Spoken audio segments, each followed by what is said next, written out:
Hello, everybody. It's Nachum Kaplan from Moral Clarity, and I'm delighted to be here with Daniel Clarke-Serret from Guer and Shalom.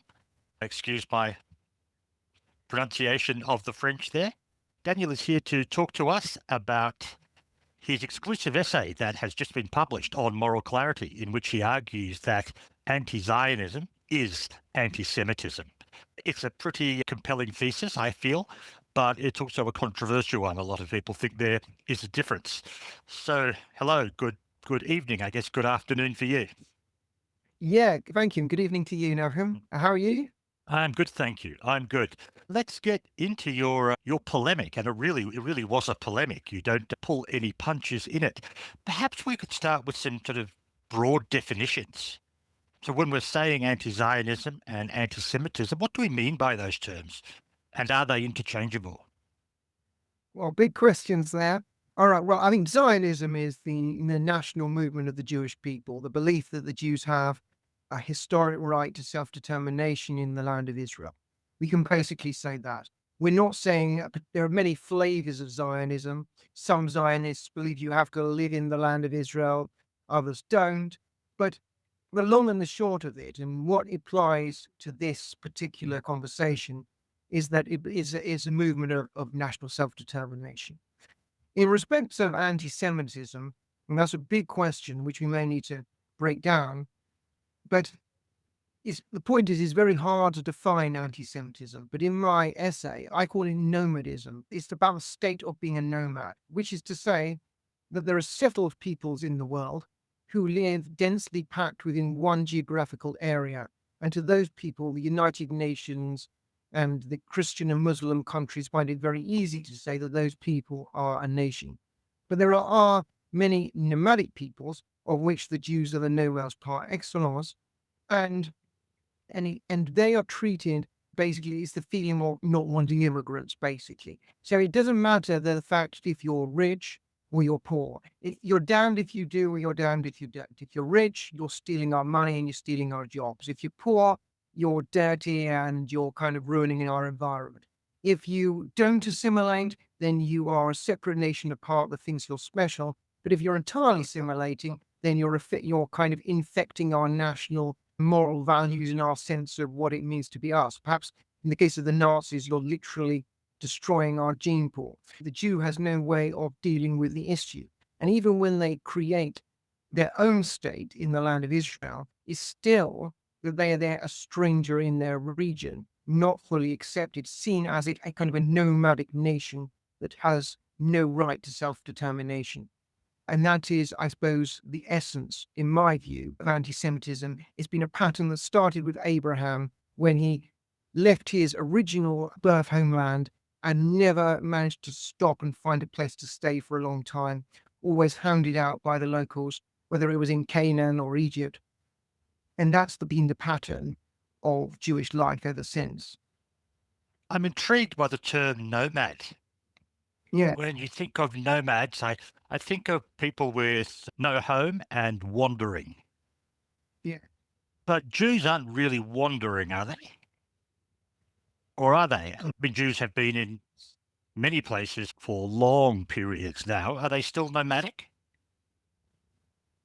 Well, I would say so, yes, in the sense they've always got that suitcase packed, not sure where to go. Because as I said, there's no solution to the issue. You could say you want to assimilate, renounce being part of a separate nation, perfectly legitimate. But as you've seen in Germany, that doesn't necessarily work. There have been places, and we will be fair, where the Jews have managed to live a long period of time having a sense of a feeling of comfort.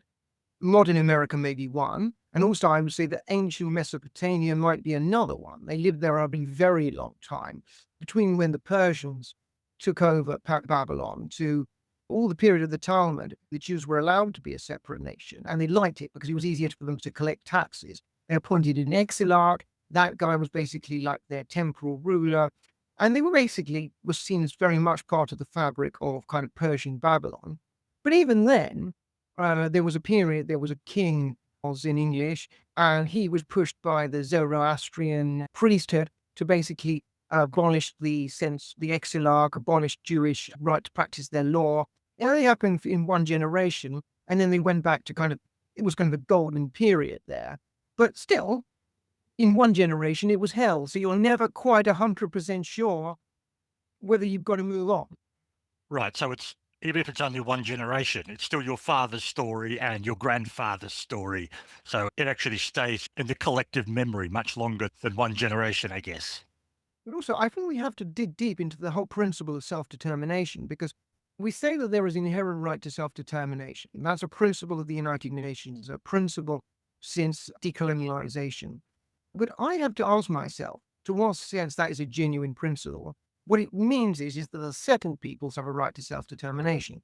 Because if you look around the world, there's Christian countries aplenty, Arab, I don't know how many, over 20 Arab countries in South America. You have many, many Catholic Spanish-speaking countries. So there's many of those, but we know that the Kurds haven't got a nation, the Yazidis haven't got a nation, the Arameans of northern Iraq haven't got a nation, or hadn't, because they're now asylum seekers in the UK. They've all been pushed out. So why do they not have a right to self-determination when they haven't got a single country? Well, it's because it really isn't made for nomads. They want the nomads to fit in, but they kind of don't either. So it's always been an issue for the settled peoples. We, the Jews, are not the only nomadic people, but we're waving the flag for all of those from Kurds and Yazidis and so on who haven't got a voice. And so we're speaking up because none of them can. So to link this back to anti-Zionism, so we Yes. have Jews as the nomad and Jews as the other, but Mm. there are Jewish people today who insist that Israel is in the wrong, it's taken Palestinian land, etc. They're Jews, but they essentially present the Palestinian perspective on it, or the Palestinian side of the argument. Some of them may be still Zionists, but critical, but some of them are actually not Zionists. Can you be a Jewish anti-Zionist? Does that make any sense at all? If anti-Zionism is anti-Semitism. Okay. Well, I think we need to drive down a little more into why it is anti-Semitism. But just to direct your question first, which is, because you've got three categories, haven't you? You've got Zionist, non-Zionist, and anti-Zionist. It is my contention, which we can look into further, that Zionism is at the heart of what Christians call Judaism. I wouldn't call it Judaism, but Zionism is the heart of that. Nonetheless, it is entirely legitimate for a Jew to be a non-Zionist, which is to say that they have turned the religion into a symbol. You can read those elements and take them into the kind of purely ethical realm. So, for example, they might say, okay, the Jews were released from Egypt. We believe in freedom. Or they will say, we're inspired by the festivals of Judaism. That gives us a culture. It doesn't mean that they have to be anti-Zionist or pro-Zionist. They could just not have an opinion, continue with their habits, and form part of their local nation. As I said before, I don't believe that always works, but if it were to work, it would be a legitimate thing for them to do. But let us remember, the Jews are not asked to merely not have an opinion on Israel. They are told to basically have an opinion, and if you want to fit into certain circles, you have to pass the loyalty test of actively denouncing the Jewish state, of being anti-Zionist.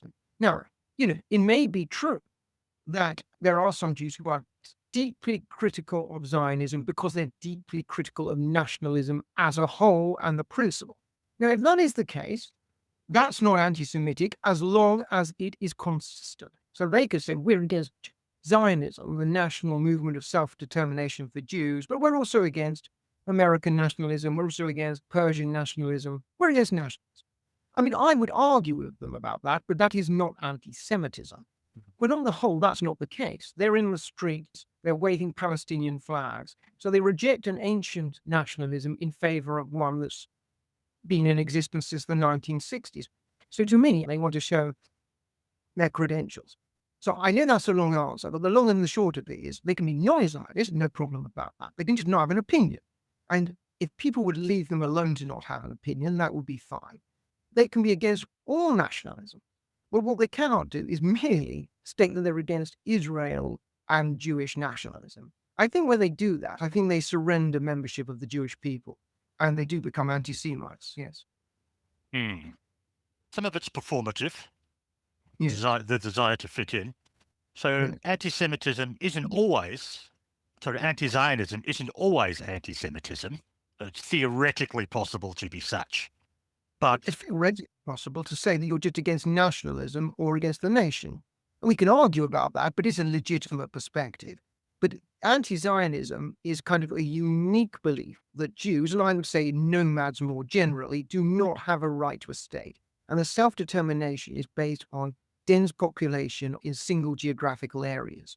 And that there are many groups of people in the world, of which the Jews are the most notable among, who don't have a right to rights. And to me, that's a deeply troubling statement. We have to obviously make a distinction between criticizing Israeli government and anti-Zionism, but that's a completely different point because Zionism is not a political belief in X policy versus Y policy. It is simply saying, just like British people deserve a state, Jewish people deserve a state. It's nothing more than that. It's not saying you like that politician or the other politician.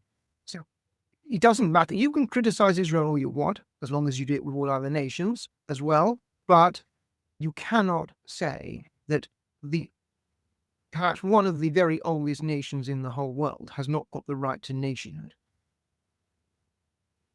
so you said as long as you do it to all nations, and Yes. that's one of the things you bring out quite strongly in your polemic is the idea Mm, that it's singled out. There isn't an mm. anti-state movement for any other country, is there?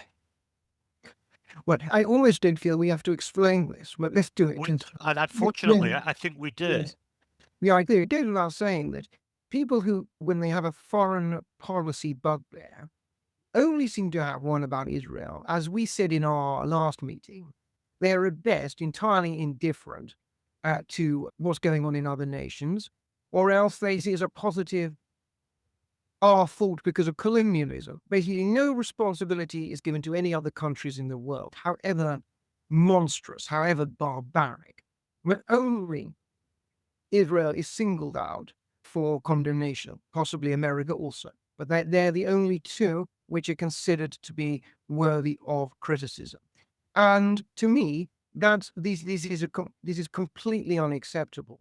And yes, it's anti-Semitic because again, it's only criticizing one state that is Jewish. So, for example, you don't see people saying we should boycott Saudi students because of the actions of Saudi Arabia. We don't say to Iranian people they are going to be boycotted because of the actions of the Ayatollah, and unless they renounce him, they must be kicked out of our country. We don't see mosques being desecrated because of the manifold human rights abuses in the Muslim world. And in the United Nations, we see the absolute circus of some of the worst human rights abusing people in the world, condemning the one only Jewish state. And this has been going on since the beginning of the United Nations, or at least since the 1960s. That is for sure. And there is a complete hypocrisy that Israel is held to a higher standard. When international law, the word law means is that everyone is equal under the law. So if there is a standard against torture, if there's a standard against invasion, if there's a standard against intending to commit genocide, then that applies to all peoples, no matter how poor or no matter their religion, no matter their prior colonial status.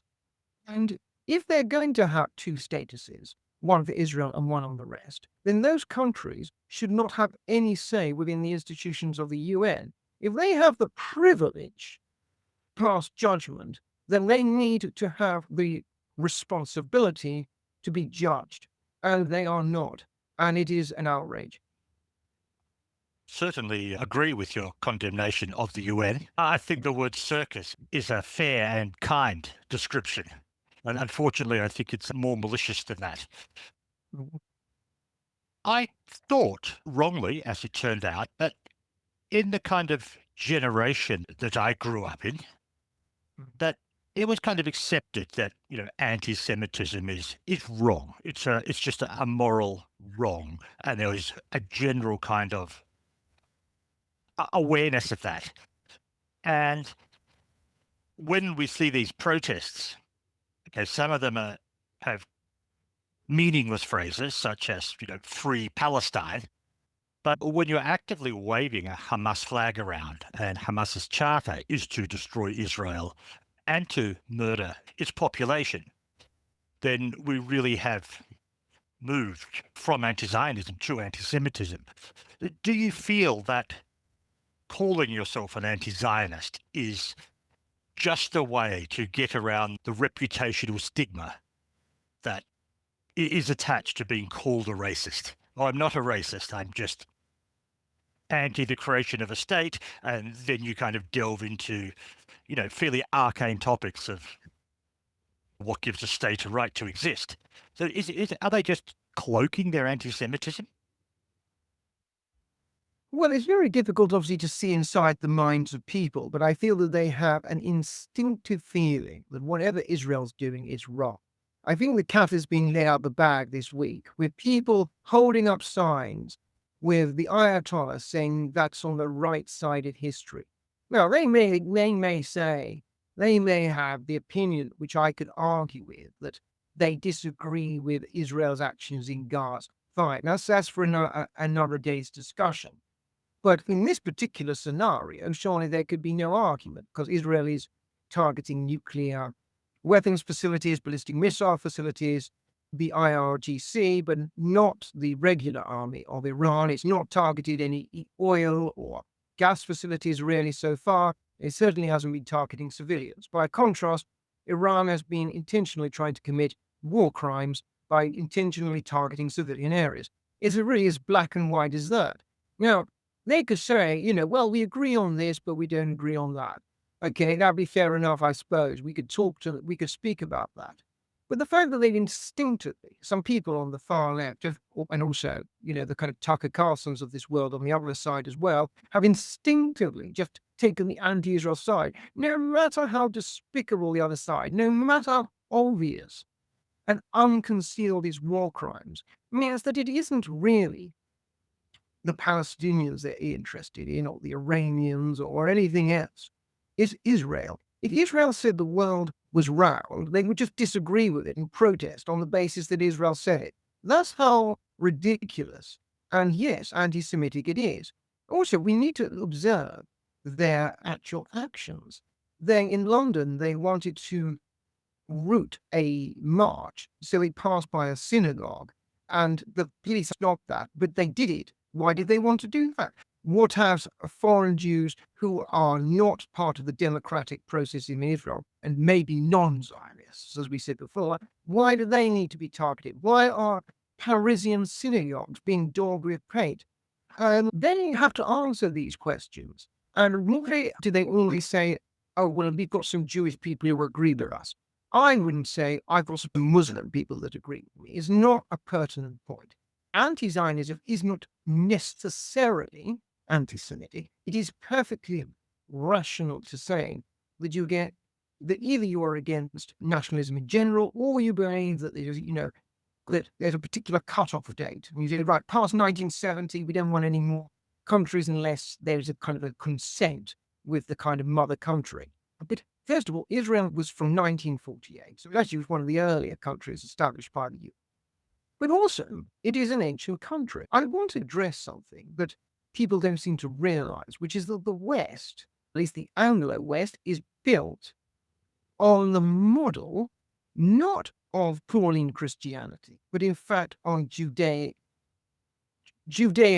Paul tried to create a system of universality, which is the fact that there wouldn't be countries. That was his dispute with the Jewish people, that he did not agree with the idea of God being cloistered into a state. He tried to create universalism. That was what the early Christians believed. Even though, in theory, countries like England are Christian, we have an Anglican church, a Church of England, where we have a national church worshipping a universal God. Same happens with German Lutheran Church, the Church of Scotland. There's many, many examples. At least in the Protestant world, there are nations with their own peculiarities, but worshipping a kind of universal cross-border God. That was the principle of Judea. So in a sense, countries like England have become Judean. They follow the model of Israel. So they completely agree with the principle that you can have a national religion, if you will, with a universal God. The idea of a pure universalism is not really in existence anymore, except, one might add, possibly by anti-Zionist Jews who, ironically, have decided to go down the Pauline route of complete universalism. So if we're going to say we're against Zionism, we're basically saying we're against the entire foundation of the Western world.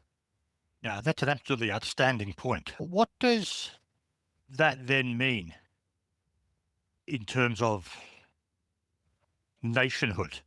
So if you are in favor of a two-state solution, Mm-hmm.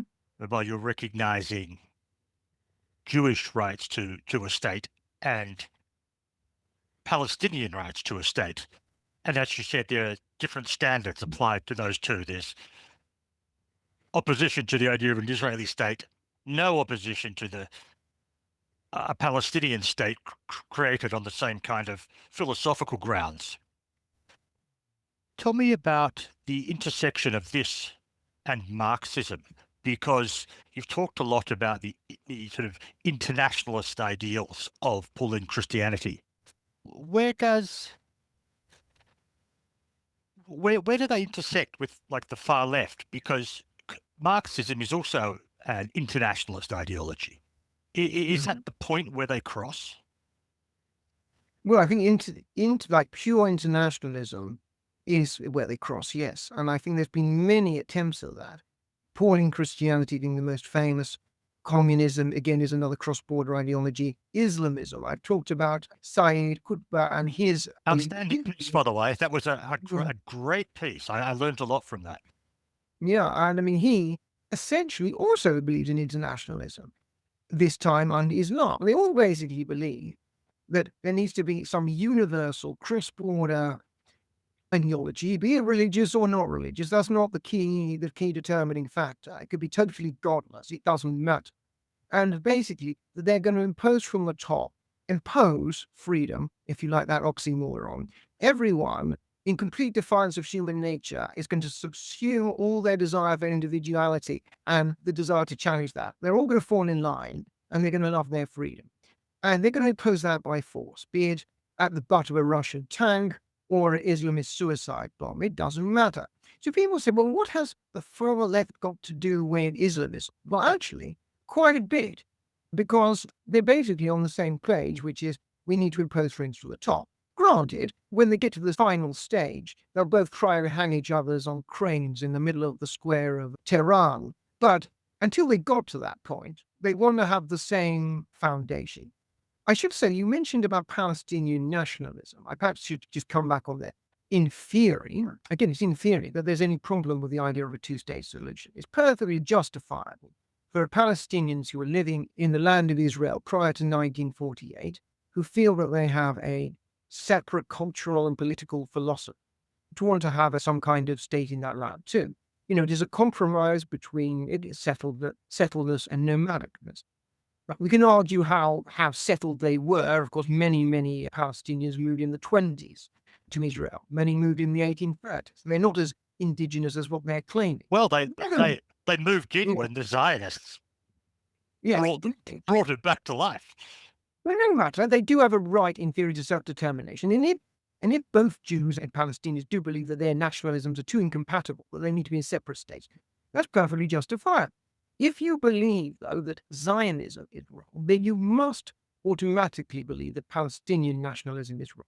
If you agree that Zionism is correct, then there's no reason why we should not have peaceful Palestinian nationalism in the manner of the European Union, which is to say that in the European Union, you can have two tiny countries like Belgium and Holland, similar kind of situation. They can live side by side, different languages, different religion, I believe. Also, they've got open borders. They can work in each other's states. They can live in each other's states, but they vote in their own state. There's no reason why that cannot happen on that land. Yes, it's tiny, but if there are open borders and people can live wherever they want, Israeli people can live in next to Hebron, Palestinian people can live in Jaffa. There's no problem with that. They can work in either, but they vote in their own country in order to maintain the kind of, for demographic reasons, but also for cultural reasons, so that their state more reflects their culture. There's no problem with that. That's absolutely fine. That's perfect. The problem is that there's very little evidence that the Palestinians wish to create such a state, and that reading the PLO Charter, they specifically say that the Palestinian identity is in the vanguard of the Arab pan-national state. That's basically what they say. You can go and read it now and find out. I find that people in the Arab world like the word vanguard. Got to find out what that is in Arabic, because they all use it, whether they're Islamist or secular. Now, if that's what they want, then obviously I'm not in favor of it. If they grow up and become peaceful, that's great. But they've got to be held to the same standards as Israel. They've got to be held to the same responsibilities as Israel. If they are, that's fine, But they cannot deny an ancient nation in its ancient land the right to have self-determination, especially given that when they lived in other parts of the Arab world, they suffered great discrimination, and despite the fact of wanting to settle in and be loyal as much as they could, that even in countries like Iraq, where they were at the height of society and, in the height of the business community and friends of the king, none of that was able to save them. So we had the chance to try kind of equality in the nations.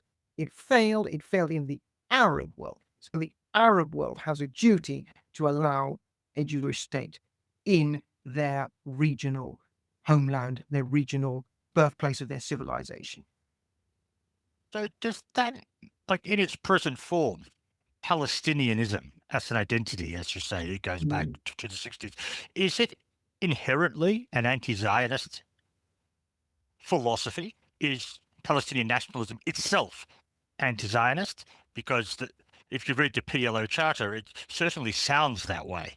That too much of perhaps the reason that there isn't a Palestinian nation is because, to the extent that there is a Palestinian people, that is defined solely by their desire to get rid of Israel. But I definitely, the current form of Palestinianism is, for Palestinianism for more secular people and Islamism for more religious people, is entirely incompatible, by their own words, of coexistence with Israel. But it is not to say that individual Palestinians are not capable of forming a kind of different nation with the same name. They can, of course, or get together, decide that they believe in the human rights legacy, inheritance of the Enlightenment, that they actually want to go back to perhaps even more enlightened times within the Muslim world, and to actually respect the rights of other nations in the region. So, of course, that can change. This isn't about individual people. But I believe that nationalism, as currently constituted, is entirely unconstructive and destructive. We spoke about anti-Semitism and where it intersects with the far left. What about the far right? Is there much there's plenty of anti-Semitism on the far right, but the sort of anti-Israel movement, does that come from the far right as well? Well, I think there is on the far right. I think the word far right has got a very kind of according to people, Nigel Farage is on the far right. If you know who that is, I think he's definitely not a son of Adolf Hitler. I can assure you of that. Doesn't mean you have to vote for him, but I'm just saying that is ridiculous characterization. But if people on the extreme right most certainly are anti-Israel, for example, Nick Griffin, who was the head of the British National Party, a genuine extreme right organization, yes, is anti-Israel and the destruction of Israel. So yes, it is on the very extremes. But of course, the way people characterize different political parties on the political spectrum has been manipulated somewhat. Yeah, and that's a good point, because it is really confusing if you sit in another part of the world and you read about what the media always terms far right parties on the rise in Europe. and yet they really are quite a diverse group. Yeah. The right-wing parties of Europe. They might intersect on a few points, but it's almost a meaningless phrase. So whenever I Mm. read far right, I'm always left wondering, well, what does that actually mean? What is their position of anything even fractionally right of centre? Yeah. Constitutes the far right. For example, the Golden Dawn in Greece, they are definitely Yeah. extreme. They are like neo-Nazis. So, but there's a long way between that and Reform UK. So I think people need to really be more precise in their terminology. Look, I think that sorry, no, carry on. To come back to the point so there's elements of it of anti-Zionism Mm, on the extreme far right, and it's there on the left, and just looking at sort of diplomatic support or lack thereof for Israel mm, from European governments. Now, those governments are obviously responding to their mm, electorate, and they're getting anti-Israel, anti-Semitic messages from the mm, electorate. mm, What does that mean for Israel's right to exist going forward? I mean, almost everyone in Europe recognizes Israel. Will that be the mm. case in 20 years? Will it be the case that some far right party or some far left party, or God forbid, some Muslim aligned party Mm. comes to power?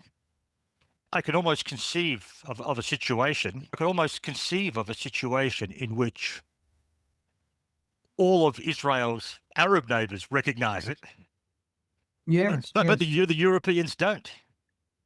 Well, I think the important things for Israel's success is how it's viewed in its region. I think is more important than how it's viewed worldwide.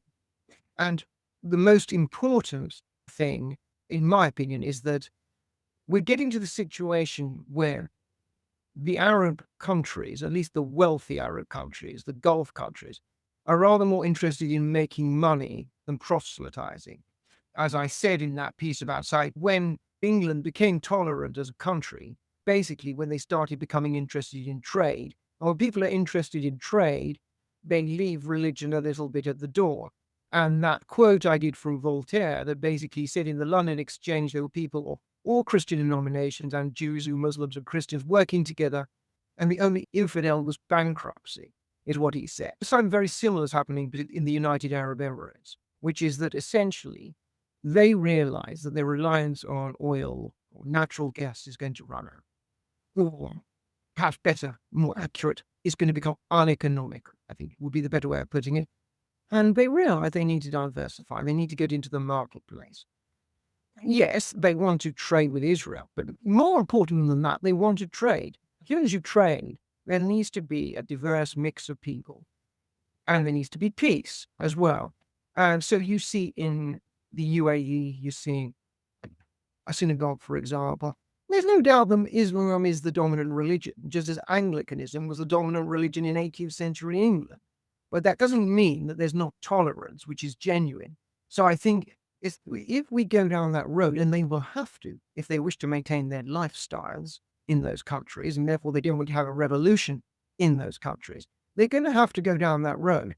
I think it's just going to become a little bit more hardwired, a bit like 19th century Europe, and they're going to have to do that. In terms of Europe, I think there is a reaction at the moment, what I'm seeing, against the fall away from national pride and control of national borders, and a belief that there needs to be a content to national identity. And so basically, this is the kind of process we're going through. And so in 30 years' time, whatever time frame you gave, Nahum, I'm sure that the pendulum will have swung some. There's always going to be some level of hostility to nomads. But I don't think it's good. But at the end of the day, if the Gulf Arab partners of the UK are supporting Israel, then there's no way that they're not going to do it either. I mean, they are the people they look to in that region. So, is there a hope in the sense, I lived in Indonesia for a long time and I spent a fair bit of Mm, time next door mm, in Malaysia, where mm, there are, for all intents and purposes, no Jewish people, and they have imbibed all of the tropes largely through the mosques. is there a possibility that if they're getting different memes, if you like, from the Middle East, if Islam is bringing in a more positive view of Judaism, Mm. will that then spread to other parts of the Islamic world? Because there are parts of the Islamic world who know who Jews are because they live next door to them, and then there are parts of the Muslim world where there are no Jews at all, where just the concept of a Jew is enough to set them off, but Mm. they have no actual idea of a Jewish person. So your question is that If we go down this positive trade route path that you were Mm. talking about in the Middle Mm. East, will that then spread out to other parts of the Islamic world and out to Europe? Is that kind of the central place where attitudes need to change? And if attitudes in the UAE and Saudi change, then those attitudes then have a chance to change everywhere? Or is that just utopian? well, I think it's not about Saudi Arabian propaganda that's in mosques. I think it's going to be just getting richer through trading with people, innovation. If you look at the last period since the 90s, let's say the golden era of the 90s still, let's say 2003, a golden decade of Jewish life in Europe and America. What has it been golden? Because it's been economic growth. When there's economic growth, what happens? Well, everyone's contended. Yes, the rich are getting rich. The rich always get rich, but at least we're getting rich as well. And if we're all getting rich, it's not that there's some guy stealing money from us. But as soon as you have to share the pie, as soon as there's struggle, you have to find a scapegoat. And anti-Semitism is finding that scapegoat. And Israel, anti-Zionism, is also finding a scapegoat because anti-Zionism is basically saying that all of the evils of the world we're going to put on one country. And the people say that if Israel wasn't there would be peace in the Middle East. I mean, that's just a joke opinions. As you look in Syria or Lebanon or Yemen or Libya, but they love it. It's the typical scapegoat theory. It's part of human nature. It was part of the original Yom Kippur Day of Atonement ceremony. That's where the phrase scapegoat comes from in Leviticus, when they put all the sins of the community on a goat they chucked off a cliff. We all want to find some kind of scapegoat. But if we're all rising, if there is some degree of prosperity, if you know the guy you're trading with, that always reduces tensions. You can't change human nature, but I think free trade and so forth is definitely the best solution we've found so far to ameliorate the situation. Well, we're certainly not in a free trade era right now, though, are we? We're in the No. precise opposite. The Americans are putting tariffs up, and there's been appropriate countermeasures. I don't know where that will land, but Sure, that means that Israel and the countries need to rely on each other even more. At least they think that America's going to protect them. The more they're going to want Israel to protect them. I mean, we've talked about anti-Zionism, Nahum, but I suppose it's one interesting to consider how to criticize Israel for non-Jewish people, like a kind of guide to what they should do. Because we are definitely not in the business of stifling free speech. And there's plenty which one could criticize the Israeli government before on some issues not related to this war, but I certainly have. We could talk about that if you want, because I don't want people to come away from this thinking, well, you can't criticize Israel unless you criticize all nationalism, which is definitely not what we're saying. You can't criticize Zionism, but you can criticize Israel. Should we talk about that? look, I mean, that was one of the earliest pieces that I wrote when I launched Moral Clarity was How to Criticize Israel, a Guide. It just went super viral because the headline was written for people to think it was an instruction manual on how to criticize Israel. And actually it was. I think half of its success was because of the headline, which wasn't by design. How to criticize Israel. I don't think this should be laid out as some enormous project, do you? I wanted to talk about the example I gave in the article about Peter Tatziel, because I think this is quite an interesting model of how to do it. How you can even go to the extreme, but still not be anti-Semitic. So I thought I've actually listened to a talk to him live in a synagogue, so he even gets that tick. So that's where I met him in his seminar. Was that Can you tell us? I Can you say a yeah, little bit about who he is for people who yeah. aren't familiar with Mhm. UK journalism? Okay, well, like all good people, he's Australian, of course, nothing. But of course, he moved to the UK.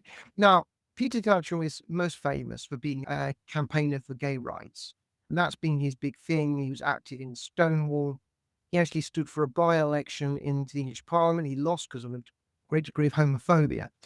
Now, the point about Peter Tatchell is he doesn't just say he's against homophobia and wave a flag. In amazing acts of bravery, he's really put his life at risk to, for example, criticize that maniac running Chechnya, who's like running a medieval kind of anti-gay, anti-everything Islamist horror show there that makes the rest of Russia look positively enlightened. He went to Russia, to Red Square, and against the law of Russia, he did a protest against the Russian law against promoting homosexuality. He was arrested. So he's a man who he lives his values. Now, on the other issues related to international human rights, it's fair to say is that he's critical, extremely critical, of everyone. So, yes, in terms of Israel and the current conflict, he absolutely and genuinely has condemned the attacks on October the 7th, but he accuses Israel of committing a genocide, something I totally reject. But this is the key point. It's extremely critical, and to an extreme extent, about Hamas, he's been explicit about their obviously homophobia, the fact it's a dictatorship, that it tortures. This is things he's saying. I'm not putting them in his mouth. That it killed people who protested against them in the Gaza Strip over the last few months. And so he even held up at a Palestine protest. He says, like, Israel commits genocide and Hamas does this. And he was kicked off the protest because they don't want people who are basically equally critical of everyone. And it's not just Israel and Hamas and the Palestinian Authority, which he's very critical of all of them and sympathetic to all victims, all innocent victims who die. But he also does it in all conflicts. I've already mentioned Russia and atrocities in Russia. When Robert Mugabe, a man who comes up often in our discussions, he's been revived from the dead on moral clarity. When he was in Britain, he tried to do a citizen's arrest of Robert Mugabe. He was beaten up by his bodyguards. So my point is, he does what we said at the beginning, which is he is just critical, fully and genuinely critical about all the human rights abuses in the world. He doesn't pick on one country. He doesn't pick on one people. He doesn't hold people to different standards.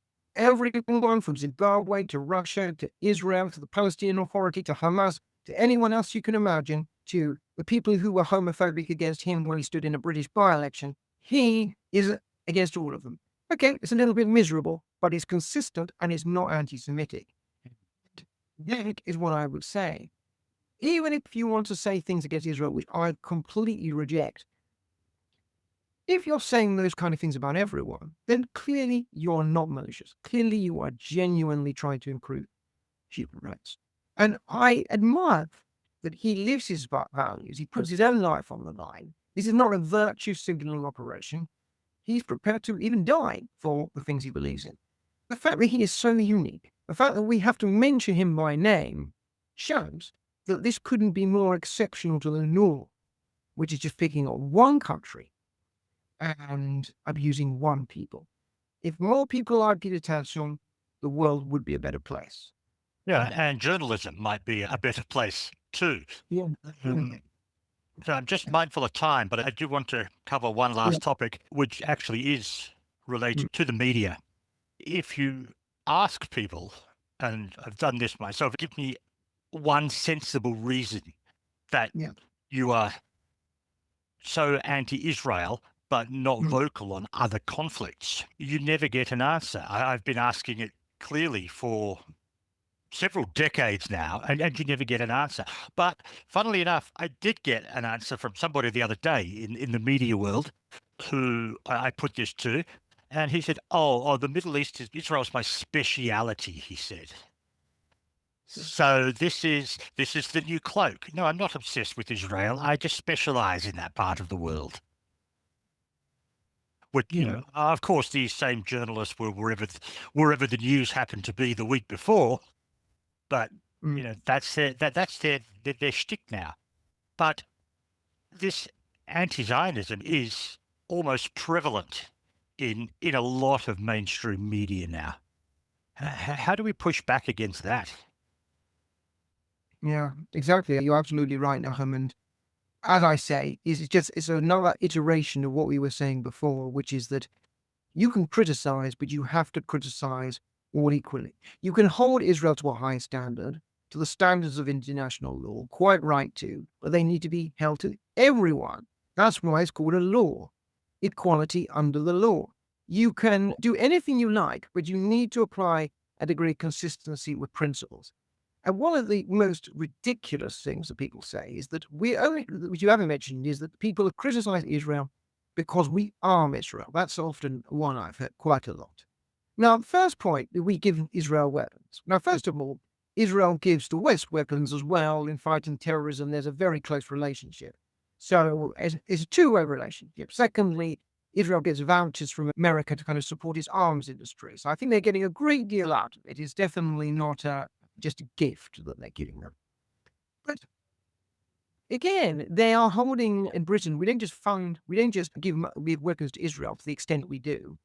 We give weapons to ourselves when we fight Iraq. We give weapons to ourselves when we fight in Yemen. Now, I ask you, America or the UK were bombing Yemen this year, okay? Exactly the same war, exactly the same enemy. I would challenge you to name how many civilian casualties there are. I would challenge you to tell me a picture you've seen and the destruction you've seen. I would challenge you to tell me anything at all about that war whatsoever, even though it was precisely the same enemy in precisely the same war. And not once did they quote the Houthi health ministry for definitive advice. Now, the fact that if it really is about the fact that we're providing weapons, then where were they when we were bombing Yemen? And where were they when we funded Saudi Arabia to bomb Yemen? And where were they when there was starvation in Yemen caused by Saudi Arabia? I'm not, by the way, saying that Saudi Arabia or UAE did the wrong thing. I actually see them as allies against us. That I'm sure that they were breaching international law, but nonetheless, I'm not going to. And this isn't about bashing them. It's about bashing the people who are only criticizing. If this is such an issue for you, then you need to criticize Israel, Saudi Arabia, UAE, Britain, and America, who all in very recent years have been engaged in that. And in fact, the fact that five, at least moderate countries, at least moderate in terms of foreign policy countries, have all been doing it, might tell you something about them might be doing the right thing. But the point is, this is the kind of ridiculous hypocrisy. And if it were just an intellectual exercise and a bit of fun for me as a debater, so I were a debater every year about Israel, it would be one. But you're seeing innocent people being beaten up on streets in Europe. You're seeing pogroms on the streets of Europe. You're seeing synagogues being daubed on the streets of Europe. And it's happening in America too, from far left and far right. Consequences. So if you want to support Palestinian freedom, go for it. I want you to hold them to the same standards of freedom that Israel and the rest of us are held to. What's happening is that Israel is being bombarded with criticism and no one else is. And I'll leave viewers with this point. People say that the current government of Israel is extreme. I'm going to leave whether that is or isn't the case for another day, but it's on a part of the spectrum. Israel, since the 1990s, has had governments on all parts of the political spectrum, including the current one. But the reaction of the international community has been precisely the same in every single situation. When we had Ehud Barak, it was somehow his actions somehow caused the second intifada. So this is another example of they're just pure blind anti-Zionist anti-Semitism, that it doesn't matter who is in the government. You don't need Itamar Ben-Gvir in government for them to be criticized. It is irrelevant. It is absolutely irrelevant to them who is in power. The Palestinians get a jail out of free card every time, and then they get a literal jail out of free card when they're released in huge numbers for some innocent baby to get released. And this is abomination. And I don't just blame them. I blame their supporters in the Western world who are either thick or they are intentionally malicious. And we are here to call this out once and for all. Daniel, that's beautifully expressed. I think that's a good note for us to end on. I encourage viewers, if you haven't read the article, please do. It is on moral clarity, and I believe that you have cross-stacked it. So it's well worth the read, not just for your own understanding, but also for information that you can use and take into debates with other people. So yeah, it's really important we get clarity on this. So thank you very much for your essay, and thanks for taking the time to talk to me. Oh, thanks for speaking to me. Good night, I think. Yes, yes. Good night. Yeah, good night. It's late here. Thank you.